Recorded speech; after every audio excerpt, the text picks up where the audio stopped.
Yeah, listen, you never guess what happened to me Saturday night. All thanks to you lot. I've only gone and hit 100,000 subscribers. What are you doing to me? Keep pressing that subscribe button, don't you?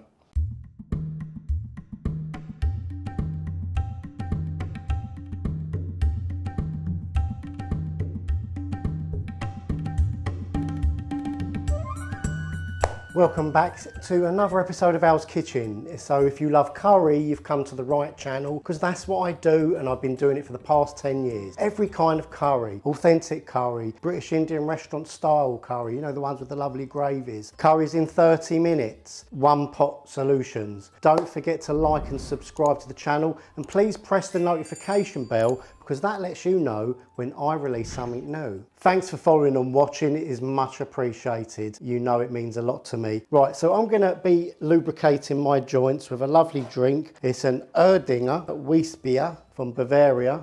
This is a really nice choice to drink with the curry that I'm gonna make today. So what am I gonna make? I'm making a chicken Rogan Josh. Now, because it's a 30-minute curry, can't do lamb, because obviously lamb takes a long time to cook. So it's going to be a chicken one. This time it's chicken breast. I mean, saying that, if you look at my pre-cooked lamb recipe, you could do the lamb, because obviously the lamb is pre-cooked and it's absolutely delicious, the pre-cooked lamb.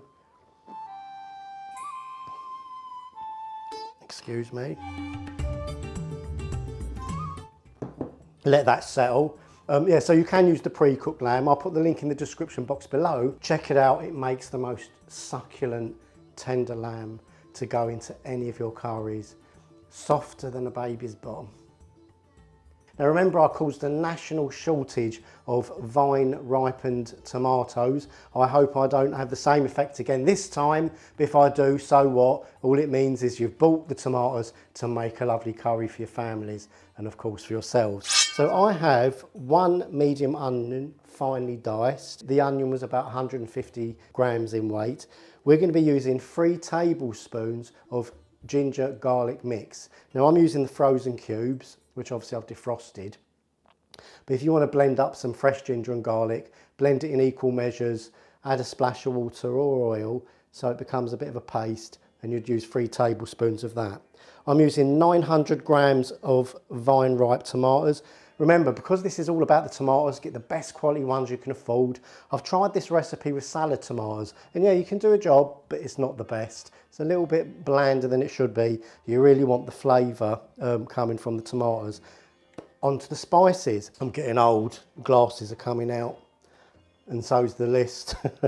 Right, so we have, in no particular order, 2 tablespoons of mixed powder. I'm using my own Bassar mix. You can buy it from Spicy Joe's. I'll leave the link in the description box below. It's a sophisticated, flavoursome Pakistani curry powder, of which I have my own, but you don't have to have that. You can use the standard mixed powder, which you can make yourself, or you can use a mild Madras curry powder that you can buy in the shops. We have 3 teaspoons of Kashmiri chili powder, 1 tablespoon of cumin powder, a very small piece of cinnamon stick, 4 cracked cardamom pods, 1 teaspoon of Tandoori masala powder, 2 teaspoons of coriander powder, half a teaspoon of fresh ground black pepper, 2 teaspoons of Kasoori Methi. I'm going to be using some fresh coriander to garnish. Here it is. And we're going to be using 150 ml of oil. Remember, you need the oil to cook all the ingredients out. If there's any excess at the end, just scoop it off. And also, remember, this is for 4 people. So if you divided it, it's not a great amount. And also 2 tablespoons of tomato puree. I've just added a little water to make it pourable. So that's 2 tablespoons, and then you add some water to that. Now the chicken, I'm going to go with chicken breast this time, because I know you all love chicken breast. And I've got 1 kilo of chicken breast. So 250 grams of chicken each, 4 servings. And also, these are optional. These tiny little cherry tomatoes, but as it is a tomato-based curry, I want it to really, really excel in those lovely, rich tomato flavours once it's combined with all the spices. So towards the end, we'll be using some lovely cherry tomatoes, lovely and lovely fresh tasting they are. I've got about 150 grams of those. Have as many as you like, they're beautiful. Right, is that everything? Oh yeah, no, not everything. 2 tablespoons of natural Greek yogurt. or just natural yogurt. Doesn't have to be Greek. Don't need to dance the Zorba. Right, so let's fire up our pans. These curries are ideally suited to non-stick. So if you can get a non-stick, I would go with that. Remember, these aren't BIR, British Indian Restaurant style. There's no need to caramelise any base gravy because we're not using any base gravy. Right, let's start the cook.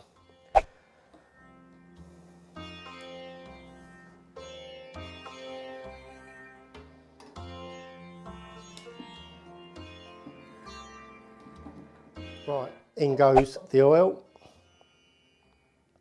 We want to heat the oil through before we start adding the ingredients. This should be ready to eat in around 30 minutes. Don't become obsessed with the time. Remember, ultimately, it's about what you put on the plate at the end of it. So if you need an extra 5-10 minutes, it's not the end of the world. Let's put in these cardamoms and the cinnamon. And once you start getting little tiny bubbles around the cardamoms and the cinnamon, it means that the oil is hot enough. So for the first 5 minutes, we're going to soften down these onions. This is the first 10-minute stage, but for the first 5 minutes, we're going to soften the onions. So let's put 10 minutes on the clock.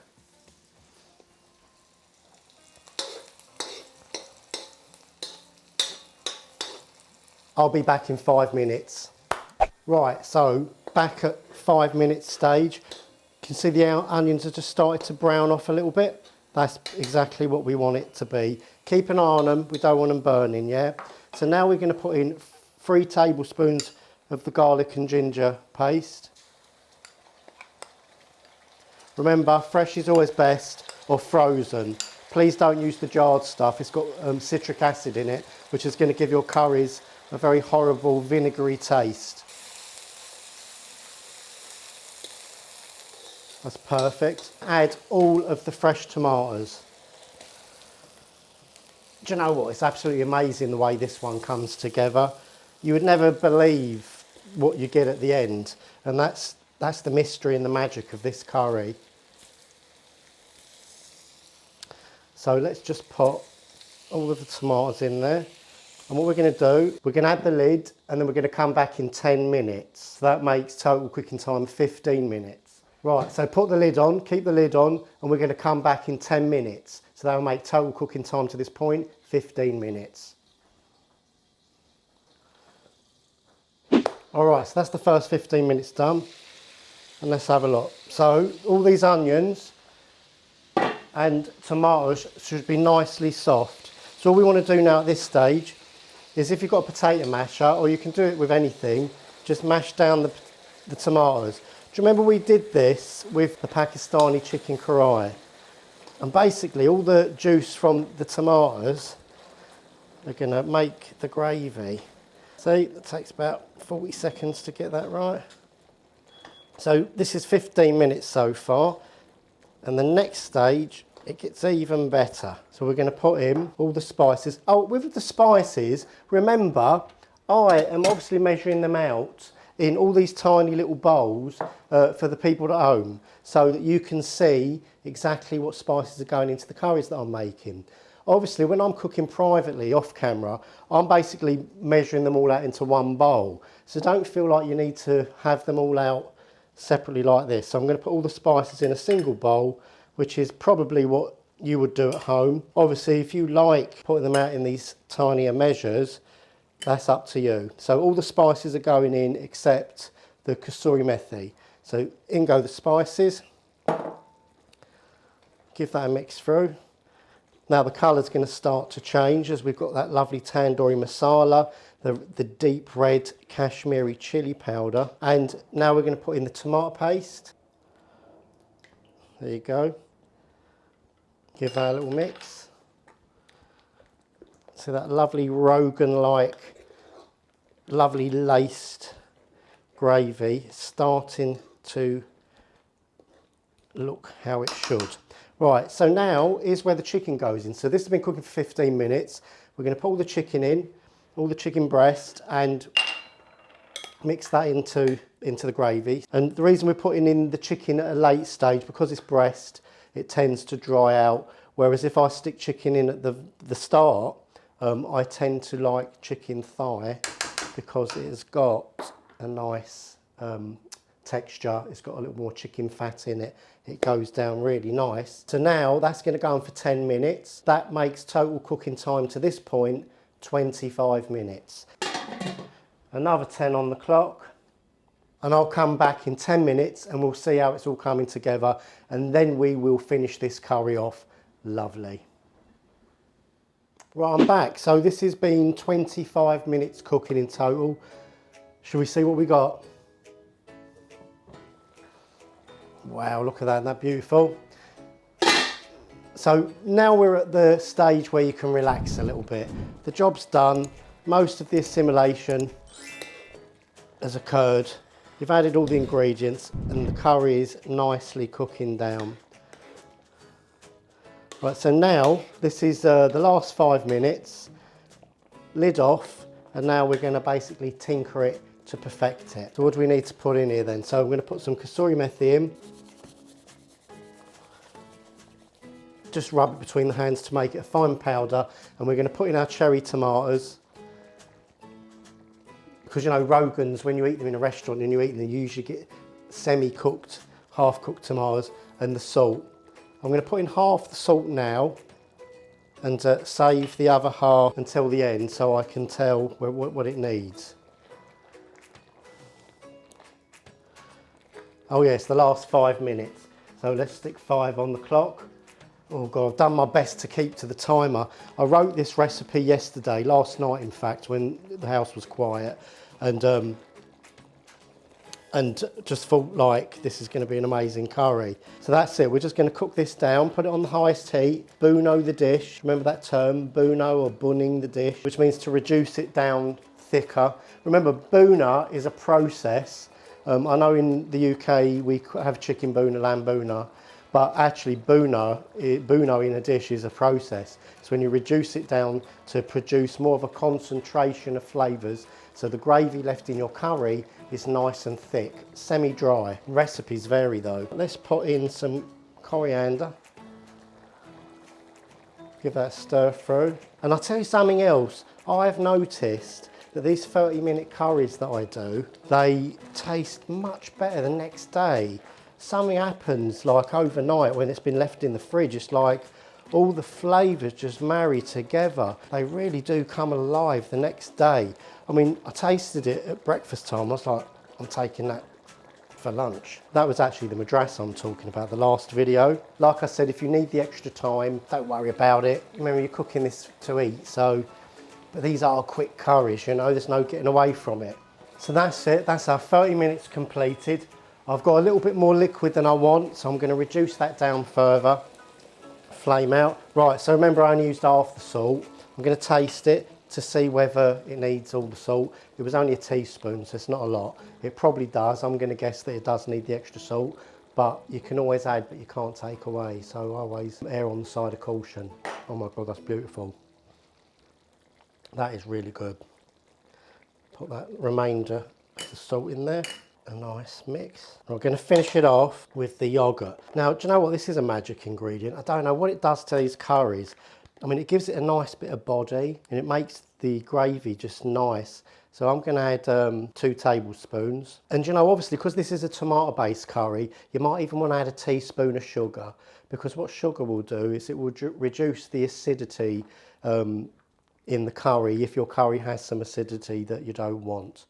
And I'm going to add a teaspoon of sugar. See, that's the thing about cooking, you know. You can like tweak it to your taste. If it ain't quite right, if you have the know-how, that's perfect. I'm going to plate that up. Absolutely beautiful.